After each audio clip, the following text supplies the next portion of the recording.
Good. I would like to start the session by wishing Professor Alstair and Mr. Kshitij a very good morning or good afternoon as per your time zone. And we welcome you to this session. Grateful to you.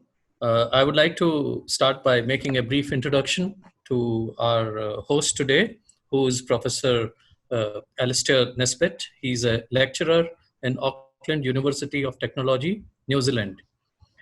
Professor Alstair has spent 14 years as a police officer in New Zealand and left the New Zealand police to pursue qualifications at university, where he now holds degrees in business, computing, master's degree in education and law, and a PhD in cybersecurity. He is currently the director of the Cybersecurity Laboratory at the Auckland University of Technology, where he developed and has headed the Master of Information Security and Digital Forensics for several years. We welcome you, Professor Alstair. Thank you very much. At our end, we have a cross mix of faculty and students from computer science and from digital security from both our universities of Manav Rachna Group. I will now hand over to you to carry on further with the session. Thank you. Great, thank you very much. Well, good morning, everybody.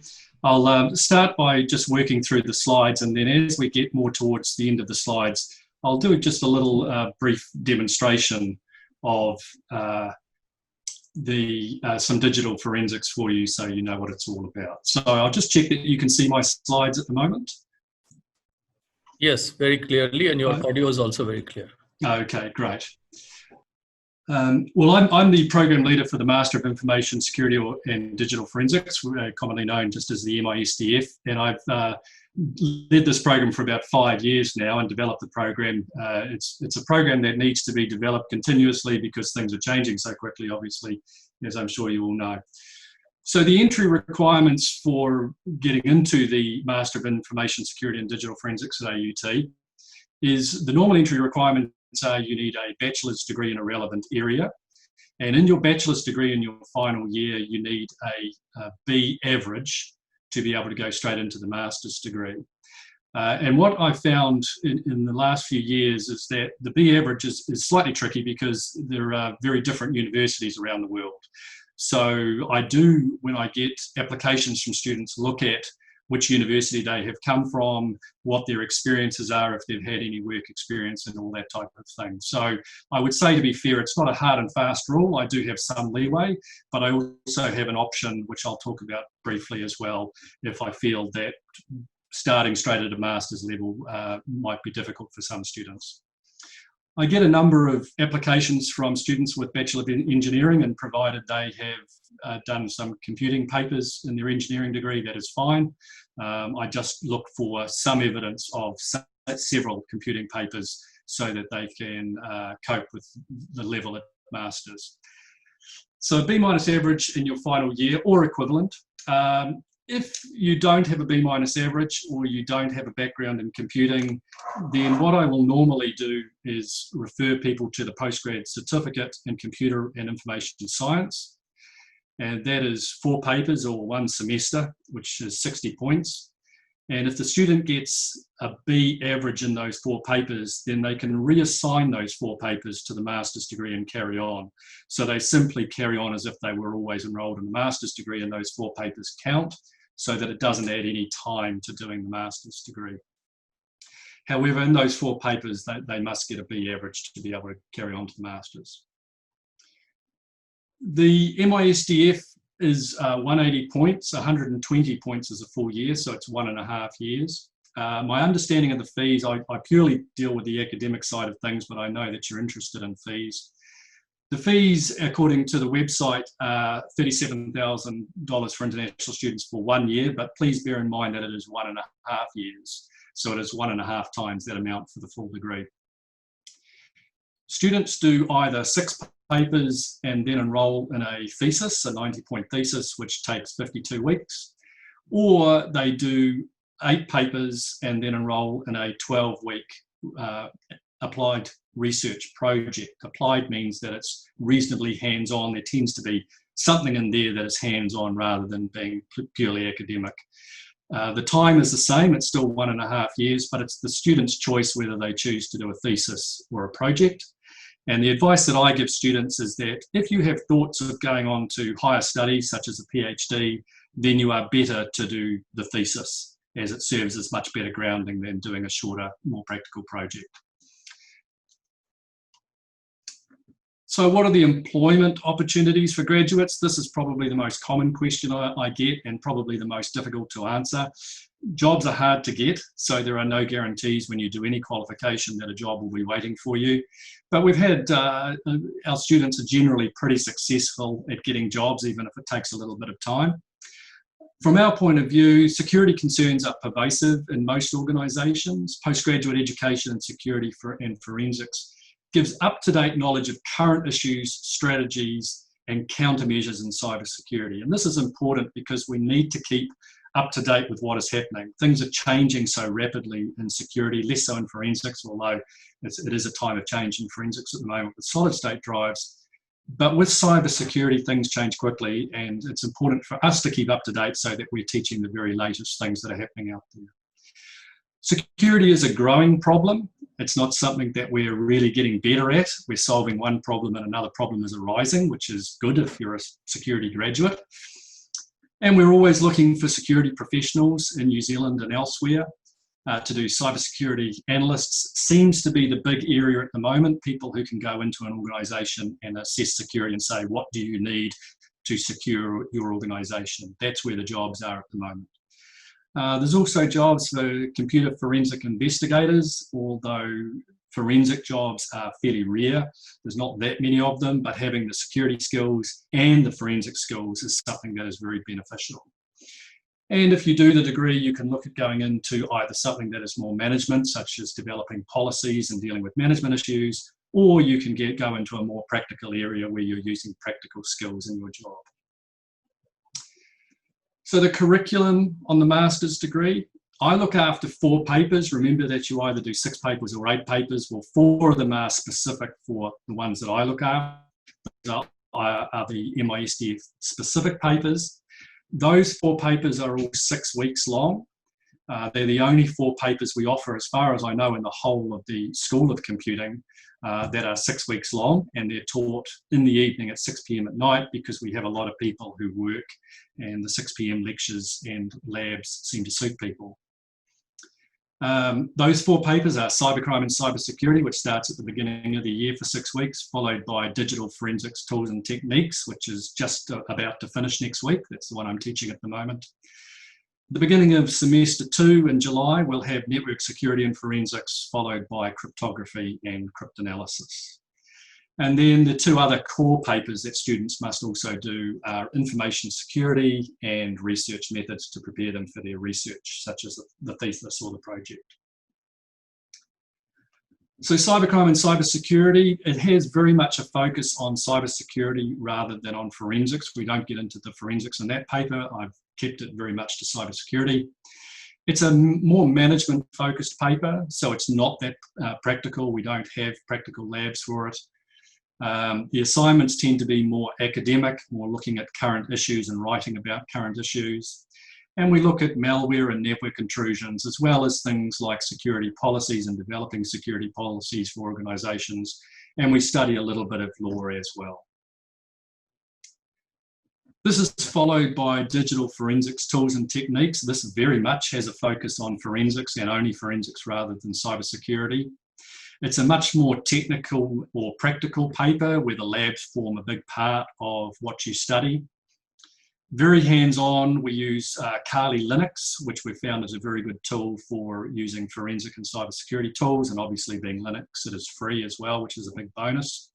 But in the dedicated lab we have at AUT, we also have other software, including Encase, which is very well known and respected forensic software used by many organisations around the world, such as the New Zealand Police and PricewaterhouseCoopers here in New Zealand use it, etc. The assignment for digital tools, which the students have just completed and handed in on Friday, involves solving a crime. and they recovered deleted files and cracked passwords and cracked hashes and pieced together all the evidence from a recovered USB stick and develop all the forensic skills in that sort of area for running programs and seeing what they do and getting into files, etc. So it's quite a fun assignment while developing some good practical skills. Network security and forensics focuses much more on networks, including web browsers. It's a bit of a mix of academic and some technical hands-on practicals as well. We examine a couple of real cases in the United States, the Casey Anthony murder trial, which you may have heard of in 2009, and the Chandra Levy disappearance, who was the runner who went missing in a park in New York. We examine those cases to see what was done in those cases from a digital forensics perspective, what mistakes were made, because there were mistakes made in both cases. In one case, Casey Anthony was acquitted, and we'll never know whether, if the forensics were done correctly in the first place, whether she would have been convicted, but it may have made a difference. And in the case of Chandra Levy, she may have been discovered in the park a lot earlier. It took a year to discover her body, and there was evidence there which could have greatly assisted, but there was some mistakes made. We then look at the best practices to recover and analyse the evidence, what should have been done, and how you would do it if you were a forensic investigator. We also look at some hands-on packet analysis, and we crack wireless networks and that sort of thing, WEP and WPA, monitor networks, decrypt packets, and those sorts of things as well, as far as the practical side goes. And then finally, the fourth paper is towards the end of the year. That's cryptography and cryptanalysis. We look at the logic of the crypto systems more than really the mathematical side of the crypto systems. We use the Zodiac killers. You might remember the Zodiac killer from the 60s in San Francisco, and he sent encrypted letters to the police and the newspapers, and we look at how were they cracked. One of them still hasn't been cracked at all. One has been partially cracked, and one was cracked quite early on. So we examine from a real perspective, how are these cryptography decoded, and how were the messages read, and we use that in some other examples. We look at cryptographic algorithms, AES, DES, triple DES, RSA, and other cryptographic algorithms. We go a little bit more in depth with passwords and hashes and the latest developments in those areas. There is some, but it tends to be more probability and the logic, more of the maths, rather than getting into the hardcore maths of things. So it's not a focus on the maths, but rather the logic. And I kind of make that point a little bit because sometimes I find when I mention maths, students tend to head the other way. So if you're not a mathematician, you don't need to be a mathematician to do that paper. So in practice, the mix of theory and practical curriculum means that different students' abilities come to the fore. Some students are very good at management, some students are very good at hands-on. There is really something there for everybody, and they can excel in their particular area. The practical skills, especially for forensic, are taught from the no previous knowledge perspective. So although a sound knowledge of general computing is desirable, I assume that not one student in the class has ever done any forensics before. So we start from the very basics of forensics and Kali Linux, and we work through to developing quite good skills in those areas. So what has happened worldwide in cybersecurity? Well, Stuxnet really changed everything in 2009. That was really the seminal moment where we started looking at malware differently. Prior to that, malware was a little bit of a nuisance, or somebody was doing something to try and get a little bit of money. But now with Stuxnet, we see that this can actually cause real damage to hardware in factories if it's not controlled. It was different because it was targeted. It targeted the Natanz nuclear facility in Iran. This was unusual. A lot of malware doesn't have a specific target. It's sent out there in the wild and it just looks for vulnerabilities, but this was targeted just to the Natanz facility and would only do damage to the Natanz facility. It was possibly written by two nations collaborating. We don't know for sure, but this is unusual. Firstly, that nations would write malware. They certainly write other things, but malware, and that two nations would collaborate together. So this has changed things as well. It used multiple 0 days and stolen digital certificates. So as you're probably aware, 0 days means that they are unknown vulnerabilities. There have been 0 days to fix these problems. And stolen digital certificates, so when the program, the malware went to run, it appeared to have a genuine digital certificate that was signed that allowed it to run without raising any red flags. And it was unusual because it caused deliberate damage, and not just damage to software or files, but caused damage to centrifuges, which are hardware devices, and this was unusual as well. Since Stuxnet, we've seen other similar malware that is destructive and targeted, such as Flame and Dooku and Shamu. COVID-19, I'm a little bit surprised anyway to see that we haven't seen more attacks during the COVID-19 issues we've had in the last few months. And I thought about why is this? Why have things gone a little bit quiet? Well, possibly because so many businesses are shut down. There's simply fewer targets to attack. And also that people have other concerns at the moment. But I think once this is over and we rebound back from the COVID-19, I think next year and probably later in next year, we're going to see a real resurgence of malware attacks and cyber crimes. And we need to be ready for that. We need the graduates who are there ready to combat that. So what is the difference between cybersecurity and forensics? Well, cybersecurity, you can think of it as an umbrella term and incorporates a whole lot of different areas. And forensics is just one part of that area under the umbrella. Many countries now have formal cybersecurity strategies. New Zealand's first cybersecurity strategy was in 2012. But who advises on how we implement these strategies? If you look at a lot of these early strategies, including the New Zealand one, they were very general. In 2012, the government was saying we need to raise awareness of the issues, but that's really as far as they went. They didn't say how we raise awareness and what do we do with this new awareness that we have. So we need people who really understand these issues, who can advise governments and government departments and businesses of what does this all mean and what do we actually do. It's nice to talk about these issues, but at some stage we have to do something about it, and we have to have the skills to be able to do something about it. So these businesses and organisations are looking for guidance. They're looking for people who can do auditing and checking their cybersecurity and telling them what they need to beef up their cybersecurity. We need compliance with different standards, ISO standards and that type of thing. Are we complying with those standards? How do we know if we're complying with those standards? And from an insurance point of view, if there is a cyber attack, and this is an area that's been quite current at the moment being looked at, is insurance. How do you insure against a cyber attack, and what is fair for an insurance company to pay out in the event of a cyber attack? So we need people who can be experts in these areas to say, this is the amount of damage that has been done, and this is what needs to be spent to stop this happening again. In New Zealand's new cybersecurity strategy of 2020, there's an interesting part of a sentence that says, these principles acknowledge that cybersecurity is not a problem that the government can fix. So we cannot rely on the governments to solve the cybersecurity problems. I'm sure they would love to, but they don't have the resources to be able to do that. We need to rely on industry, and we need to rely on academics, and we need to rely on students doing research. Government needs experts, companies need experts, but even the smaller businesses need experts as well.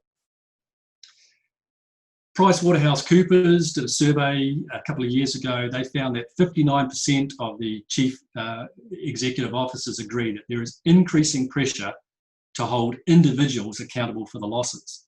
This is a shift we've seen in the last few years as well, whereas previously the companies and organisations would pay for the losses. Now we're looking at who is responsible. Can we name the person whose job it was to ensure that we were secure against this attack? And if they haven't done their job, they may have to reimburse us. 46% of businesses have performed a cybersecurity assessment, but that means that 54% of businesses have never performed a cybersecurity assessment. And 46% spent the same or more on investigating a loss than on how much that loss actually cost the company. And this is one of the reasons why we see companies not investigating these cyber attacks, is because it's so expensive to do at the moment and so difficult to do because we have a lack of personnel who are scared, who are skilled enough to do that. And very briefly, the most common sort of attacks that we are seeing: 36% malware, 33% phishing, that's still a big attack, 13% network scanning, 10% unsure. And I make the comment there, where is the forensic specialist if we're unsure of how the attack happened or what the attack actually did? We need the forensic specialist to step in at this point and to examine the files and our network, etc., and tell us what happened. What did we lose? What was looked at? What was stolen? What was deleted? 8% of attacks are brute force attacks, and generally brute force attacks are reasonably easy to come up with a policy, password policy, a login policy that will negate a brute force attack. But 8%, so that's somewhere around about 1 in 12.5 attacks, are still brute force attacks. And 7% are man in the middle. So the point is that being ready for these attacks is absolutely vital, and that's where you come in. We need to be able to respond quickly. We need to be able to stop the attack. We need to be able to forensically investigate the attack. If you can only do that if you have access to a forensic expert, and there's not that many forensic experts out there.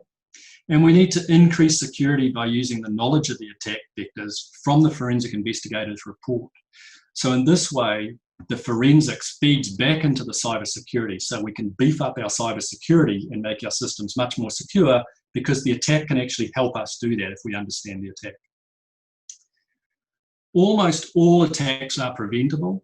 Organizations need skilled personnel, and skilled personnel are those that have knowledge, skills, and communication skills as well, which are vital.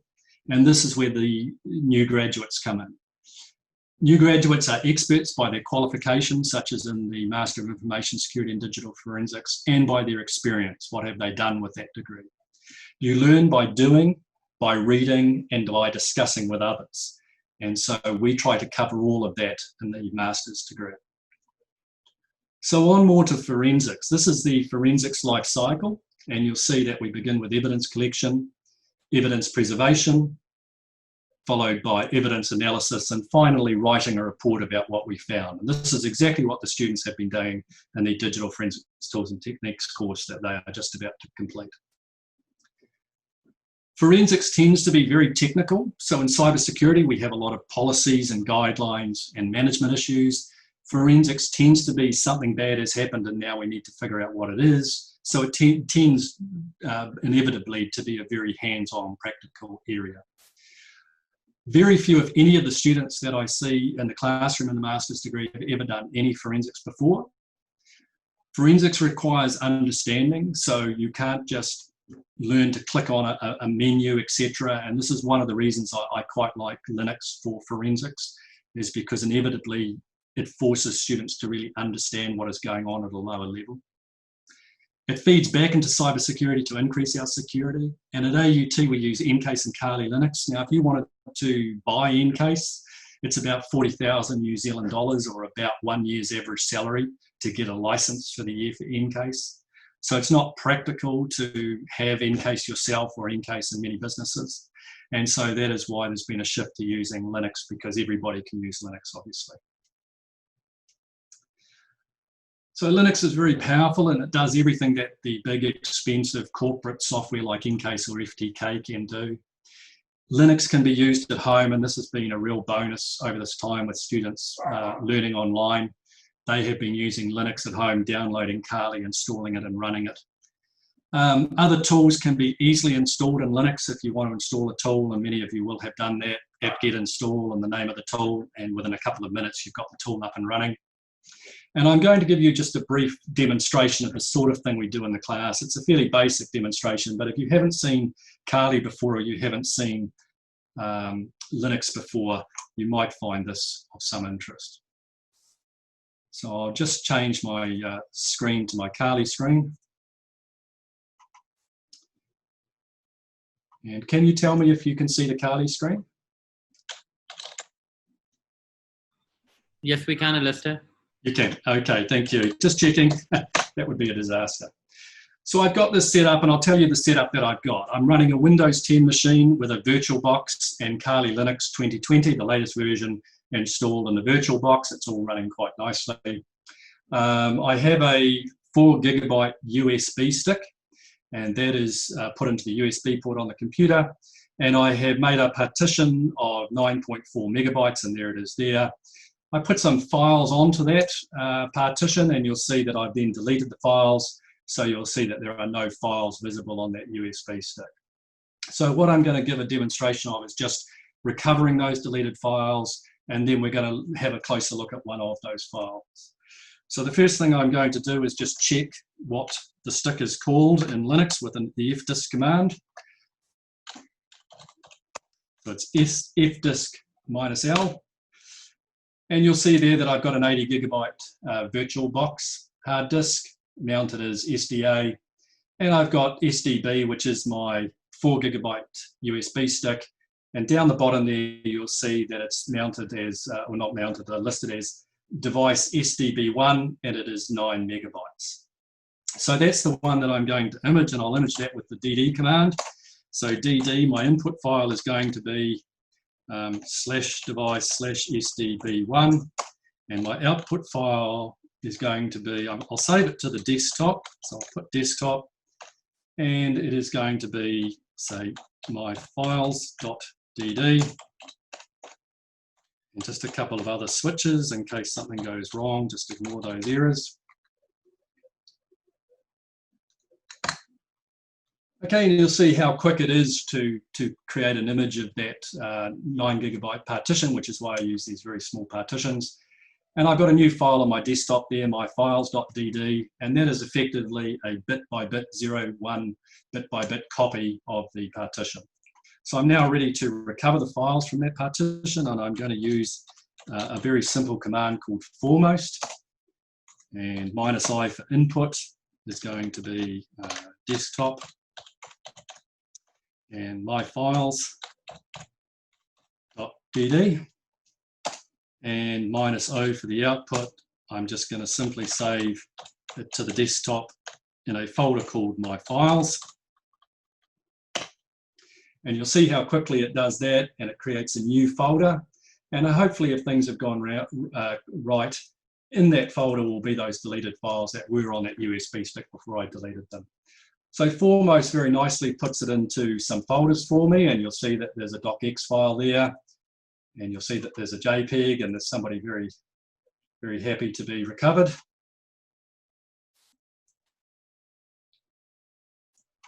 And we have some other pictures, PNG pictures, and we have a couple of PDFs as well. You'll notice that Foremost doesn't keep the original file name. It gives the file name with a long number. So I'm just going to rename that to make it a bit easier. So I'll just call it my PDF.pdf, and I'll copy that to my desktop, and I'll try opening it. But as you'll see, there's a bit of a problem because it's got a password on it, so I can't open my PDF. And this is what the students have to do to be able to solve their crime. They recover some files, but they can't open them because they're either got a hash value they need to put in, or they have to put a password in. So I'll use another command and try to see if I can crack that password. So I'll just clear my screen with clear, and then I'll use PDF crack, which is very simple to use, and -F for the file name. It's on the desktop, and it's called my PDF.pdf. And you'll see it starts cracking, and very quickly it manages to crack the password, and we can see that the password is cat. I chose a nice short password that was going to crack very quickly. If it was 4 characters, it would be longer than that, obviously, probably 62 times longer, but I'll leave you to work that out. So I'll try opening that again, and it's asking me for the password, and I put in the password cat that we've just cracked, and sure enough, I managed to open the password. So that's just a very brief demonstration of the sort of things that the students are learning. That is the fairly basic level, but we learn a lot of those sorts of things. It's quite good fun, but also you're learning vital skills as you go in a fairly fun environment. So I'll head back to the slides just to finish off. I'll just check you can see the slides. Are they visible? I'll assume they are.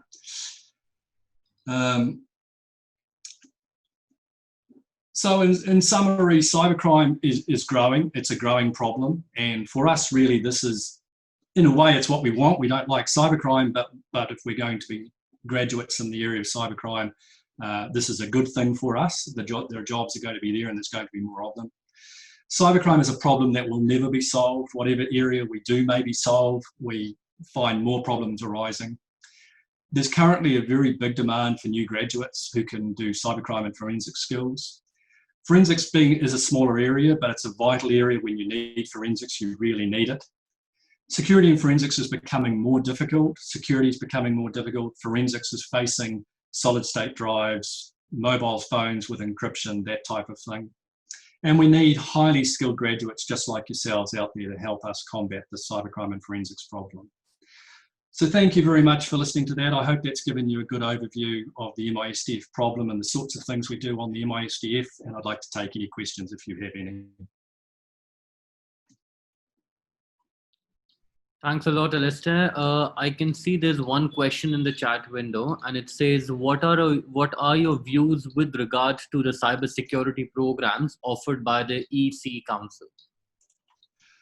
I'm not that familiar with those programs, so I would assume that they are more practical based, but probably quite different than the one offered at AUT.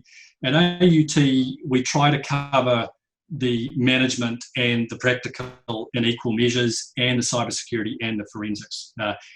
Currently, cybersecurity perhaps 60% and forensics 40%, but I'd imagine it's quite different than what the EC are offering.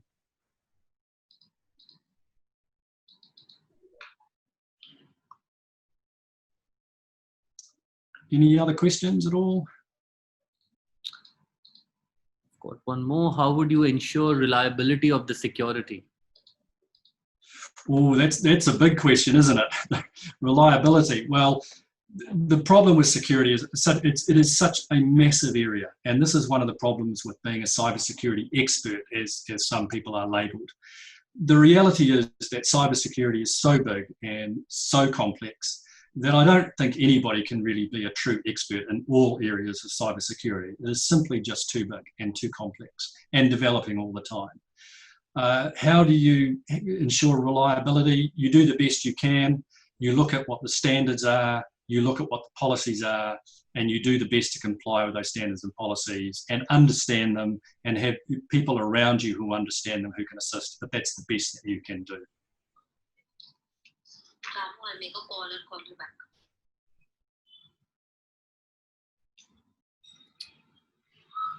Got another question here. So which part has the most scope in the future, network penetration or web app penetration testing? They're both very, very topical, and both have problems that are not going to go away. I would say it's really whatever area you're interested in. There's going to be plenty of opportunity in both areas. Networks, of course, has become such a huge area because of the internet, because all our networks are connected to the internet. So that's always a good area, but web pages are not going anywhere either. So I think really in equal measures, and there's plenty of opportunity out there for whichever area you choose to go into.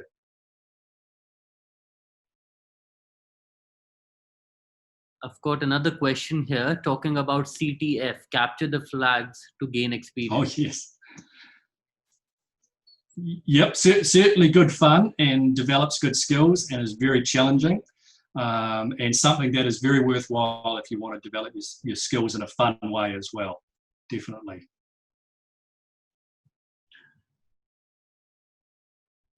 For the question here, how to get into AUT and what is the future through this university? I can answer the first part of it, how to get into AUT. You can get in touch with Mr. Colonel Girish, and he will give you our details. You can get in touch with us and we'll be more than happy to help you get into AUT. We'll be happy to help you with the admissions and any course related information. Alstair, would you want to tell them what is the future through the university?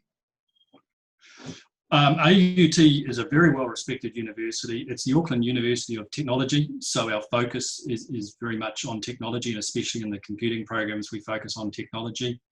I think our point of difference is probably that we have more practical and hands-on than many of the other universities, as well as doing the upper level academic work. But there is a lot of opportunity at AUT to do the practical side as well, probably more so than the other universities.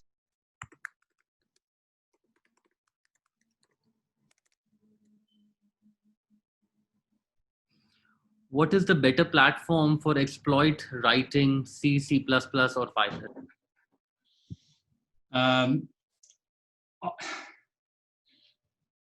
I think Python is probably the way to go because it's quite easy to use and pretty universal, but that's probably more a personal view than an objective view. So I hope you're not going to be writing any exploits, but either or really. I'm sorry, that's not a very definitive answer, is it? But all these platforms have their uses.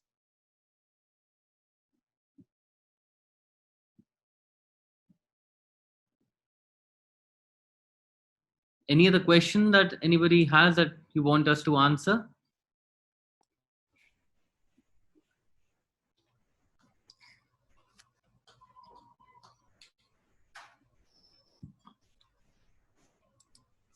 Well, I'm certainly happy to give you any more information if you would like it, or any more information on the content of the courses, etc. So I'll leave that with your university, but if you do want information, I'm certainly happy to provide anything. I think there are no more questions. Okay. So thank you very much, Professor Alstair, for your very informative session. And this demonstration which you conducted was really an eye-opener. All of us from Manarachna are grateful to you for taking this time out to take this session for all of us. We wish you a wonderful day ahead. Thank you. Thanks a lot. Thank you very much. Goodbye. Goodbye.